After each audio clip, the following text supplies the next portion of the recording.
அஸ்தக்ஃபிருல்லாஹ் என்று சொல்லி நாம் பாவ மன்னிப்பு தேடுகிறோம். ஒரு சில வார்த்தைகளை மட்டும் கூட்டி சேர்த்துக் கொள்ளுங்கள். அஸ்தக்ஃபிருல்லாஹல் அலியுல் அதீம் அல்லதீ லா இலாஹ இல்லா ஹுவல் ஹய்யுல் கய்யூம் வ அதூபு இலைஹ். இது ஒரு இஸ்திக்ஃபார், ரசூலுல்லாஹ் சொல்லிக் கொடுத்த இஸ்திக்ஃபார்.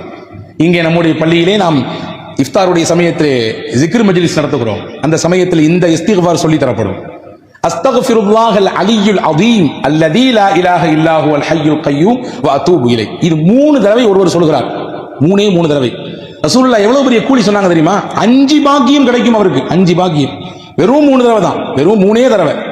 5 பெரும் பாக்கியம். 1, அவர் போர்க்களத்திலிருந்து புறமுதுகிட்டு ஓடி இருந்தாலும் அல்லாஹ் பாவத்தை மன்னிச்சிடறான். 2வது சொன்னாங்க, அவருடைய பாவம் கடல் நுரையளவு பெருக்கெடுத்து இருந்தாலும் சரிதான். கடல் நுரை என்ன முடியுமா? எவ்வளவுன்றது அளக்க முடியுமா? அவ்வளவு இருந்தாலும் இந்த இஸ்திக்ஃபாரை 3 முறை சொன்னால் போதும், அல்லாஹ் மன்னிப்பான்.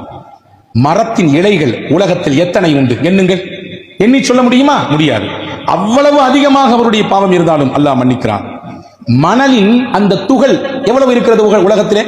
ஒரு கைப்பிடி மண்ணை எடுத்து இது எத்தனை துளிகள் இருக்கிறது எண்ணி என்று ஒரு கையிலே கொடுத்தால் என்ன முடியுமா? எண்ணி காட்ட முடியுமா? முடியாது. ஒட்டுமொத்த உலகத்தின் மண்ணின் துகள்கள் எவ்வளவு என்பதை கணக்கிட முடியாது.